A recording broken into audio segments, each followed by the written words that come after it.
আসসালামু আলাইকুম, welcome back to my another video. সংসারের সমস্ত কাজ, অর্ডারের কাজ, কেক ডেলিভারি দিয়ে আমি কিন্তু অনেক বেশি ক্লান্ত। আর গত ভিডিওটা আমি যেখান থেকে শেষ করেছি, আমি ছাদ থেকে কাপড় এনেছিলাম আর দেখেছেন আমি মটর ছেড়েছি, সাথে কলস শেষে পানি ভরেছিলাম, পানি শেষ হয়ে গিয়েছিল। তো এর পরের অংশ থেকে অবশিষ্ট যা ছিল সেই ভিডিওটা আজকের ভিডিওর মাঝে আমি অ্যাড করে দিয়েছি। আর দেখতে পাচ্ছেন মাগরিব হওয়ার একটু আগে কিন্তু আমি বাসায় কাপড় নিয়ে এসেছি। এই যে একটু জানালা দিয়ে আপনাদের সাথে শেয়ার করি। সারাদিন ধকল আর কাজের পরে কিন্তু অনেক ক্ষুধা লেগেছে। অফিস কিনে আমি নুডলস তৈরি করেছি, অনেক দিন পরে কিন্তু নুডলস তৈরি করলাম। অনেক দিন যাবৎ বাসায় কিন্তু নুডলস তৈরি করি না। আসলে এক একটা রেসিপি, রান্নাবান্না, অর্ডারের কাজ সব কিছু নিয়ে কিন্তু দেখা যায় অনেক প্যারায়, অনেক কষ্ট করতে হয়। আর নিজের জন্য যে একটু সময় বের করব সেটা কিন্তু আর পারি না। সংসারের কাজ তো বোঝে না যে সংসারের গৃহিণী অথবা কর্ত্রী যে সারাদিন ক্লান্ত হয়েছে, সে মানে কাজগুলো কম হয় অথবা খাবারগুলি তো নিজে থেকে তৈরি হবে না। সেগুলো যেহেতু আমার সংসার, আমার নিজে থেকে আসলে তৈরি করে নিজেকে খাওয়াতে হবে। সাথে আমার রান্না করার সমস্ত কাজকর্ম কিন্তু ডিপেন্ড করে আমার নিজের উপর। আমার কোনো হেল্পিং হ্যান্ড নেই, সেই সাথে হেল্পিং হ্যান্ড রাখার কোনো সামর্থ্য কিন্তু আমার নেই। তাই আমার নিজের যতই কষ্ট হোক কাজ করতে হয়। আসলে সারাদিনের ক্লান্তি নিয়ে দেখা যায় সেই কাজটা আর কিন্তু করতে ইচ্ছা করে না। তো অফিস কিনে আমি নুডলসটা তৈরি করে নিয়েছি। আমার কিন্তু অনেক ক্ষুধা লেগেছিল ওই মুহূর্তে, আর টুকটাকগুলি ভিডিও করে নিই। তো এখন নুডলস খাওয়ার পরে মোটামুটি দেখলাম ভাড়াটিয়ারা রান্নাবান্না করছিল। আর পরের দিনও আমার কেকের অর্ডার ছিল, এই জন্যে আমি যাচ্ছিলাম। আমাদের ওই যে দেখতে পাচ্ছেন সোজা সুজি লাইটের আলো, ওইখানে একটা টঙ্গি আছে, ওইখানে ফুচকা বিক্রি করে, ঠিক তার বাম পাশে ডান পাশে মুদির দোকান আছে। তো আমি কেক বানাবো পরের দিনের জন্যে, ডিম আনতে যাচ্ছি।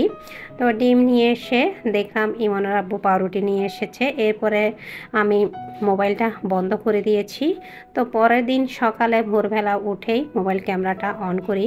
তো এখানে দেখতে পাচ্ছেন অবস্থাটা, মানে খুব বেশি লাইটিংও নেই। ছেলেরা বসে এখানে ফুচকার টঙ্গির পাশে এই আড্ডা দিচ্ছিল। তো এই হচ্ছে অবস্থা। আমি যখন শ্যুট নিচ্ছিলাম, উনি বলছিল আমি কি ভিডিও করছি, তো সেটাই জিজ্ঞেস করছিল। তো আমি বলছি যে আপনার দোকান থেকে মুদি সামগ্রী নিয়ে সেটাই ভিডিও করছি। সারাদিনের ক্লান্তির পরে আমার ইচ্ছা হচ্ছিল যেন আমি ঘুমিয়ে পড়ি বা বিছানায় নুয়ে পড়ি, কিন্তু কি করার, রান্নাঘরের সমস্ত দায়িত্ব তো নিজের উপর। আর গত ভিডিওতে দেখেছেন হঠাৎ কেকের অর্ডার আসার আগেই কিন্তু আমি রান্নাবান্না করে নিয়েছি, আর রান্নাবান্নার পর থেকে শেয়ার করেছি। রান্নাবান্না যেহেতু করা ছিল, তাই সেই দিনের কিছুটা ভিডিও ক্লিপ আজকেও আপনাদের সাথে শেয়ার করে দিলাম। আমি ভাতটাও রান্না করে নিয়েছি, যেহেতু আমি খুবই ক্লান্ত, আমি খুব দ্রুত শুয়ে পড়ব। তো তেলাপিয়া মাছ আমি হলুদ, মরিচ, লবণ আর একটা পেঁয়াজ দিয়ে মাখিয়ে নিয়েছি। তো এটা হচ্ছে আমি সেদিন রাত্রে, যেহেতু যে অলুয়া মাছ বা ভাজা মাছটা আপনারা দেখেছেন, সেটা আমি খুব একটা পছন্দ করি না, তারপরেও কিন্তু আমার মানে ক্ষুধার জ্বালা, কারণ ওই মুহূর্তে আমার হাতে কাজ, আমি কেক ডেকোরেশন নিয়ে ব্যস্ত, তাই আমি কিন্তু বাধ্য হয়ে ওই অলুয়া মাছ তেল দেওয়াটা আসলে খেতে হয়েছে। তো তেলাপিয়া মাছ ছিল একটা ছোট সাইজের, তো ভাবলাম সেটা রাত্রে ডিনারের জন্যে বা নিজের জন্যে তেলে দিয়ে নিই খাওয়ার জন্য। এই হচ্ছে অবস্থা। আসলে এই ইউটিউব জার্নিটা আমার 1-2 দিনের না, 4টা বছরের। এই ইউটিউব জার্নিতে কিন্তু অনেক বেশি ধৈর্যের প্রয়োজন, মানসিক সাপোর্টের প্রয়োজন, তাহলেই আপনি ইউটিউবে কাজ করতে পারবেন। ইউটিউব চ্যানেল অন করে আপনি যদি চিন্তা করেন অনেক বেশি ইনকাম করবেন, তাহলে কিন্তু আপনার মন মানসিকতা নষ্ট হয়ে যাবে, আপনার ধৈর্যটা নষ্ট হয়ে যাবে। তাহলে কখনোই আপনি ইউটিউবে কখনো নিজে শিখতে পারবেন নাকি না কখনো অন্যকে আপনি শেখাতে পারবেন। তো কথা বলতে বলতে আমার তেলাপিয়া মাছটা হয়ে গেল। তো এরই মাঝে ইমনের আব্বুও চলে এসেছে। তো আমি ডিমগুলো একটা সাইডে, তো সেই ডিমগুলো এনেছিলাম একটা সাইডে রেখেছি, সাথে ইমনের আব্বু আসার পরে পাউরুটিও এনেছিল। পরের দিন আমি আনতে বলেছিলাম যে আমি সারাদিন আজকে কাজ করে সকালে উঠে আবার রুটি পরোটা তৈরি করব, সেটা আমার দ্বারা হবে না, পারবো না, এই হচ্ছে অবস্থা। তো তো আমি রেখে দিলাম, খাওয়া দাওয়া করলাম। তো অনেকেই আসলে এই ধরনের প্রশ্ন করেন, এই ধরনের প্রসঙ্গ হয়তোবা সামনে কেউ প্রশংসা করেন, আবার অনেকে কিন্তু পেছনে কিভাবে এনার্জি পায় সেই বিষয়ে খুব খারাপ নজরে দেখেন, মানে নজর লাগে অনেক সময়। আমাদের চট্টগ্রামে বলে অনেকে যে জিনের মুখে নাকি ডালিবাড়ি নেই, কিন্তু বান্দার মুখে কখনোই ডালিবাড়ি নেই না। ঠিক এই ধরনের আসলে কিছু মানুষ আছে যেগুলা মানে কুদৃষ্টিতে দেখে, তারা চিন্তা করে যে আমি কিভাবে মানে কোনো আর্নিং ছাড়া মানে এত কিছু কিভাবে শিখলাম বা কিভাবে করলাম। তো পাউরুটিটা দেখেছেন আপনি আমরা মোটামুটি আমি তেলে দিয়ে তেলাপিয়া মাছ খেয়ে তখন মানে তেলাপিয়া মাছ দিয়ে ভাত খেয়ে ক্যামেরাটা বন্ধ করে দিয়েছি। এটা হচ্ছে পরের দিন ভোরবেলা, একদম ভোরে ভোরে উঠে আমি কিন্তু আগে দুপুরের খাবারের জন্য কী তৈরি করতে হবে সেগুলি তৈরি করি। এখানে আমি চাল ধুয়ে পানি দিয়ে নিয়েছি, কাঁকরোল সাথে লাউ আমি কেটে নিয়েছি। তো লাউটাও হচ্ছে আমার বাপের বাড়ি থেকে আনা, প্রায় 4-5 দিন পরে আমি লাউটা কিন্তু রান্না করেছি। আমি ফ্রিজে রেখে দিয়েছিলাম, কারণ তার আগে মনের আব্বু অনেক কাঁচা বাজার এনেছিল, সেটা আপনারা দেখেছেন। তো রান্না করে নিচ্ছি আর আপনাদের সাথে শেয়ার করছি।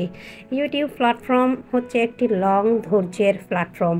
আর এখানে আপনি কি পেয়েছেন, কি হারিয়েছেন, কি পাবেন, কি পাওয়াবেন, এই বিষয়গুলো মাথায় না নিয়ে আপনি শুধু কাজ করতে থাকবেন।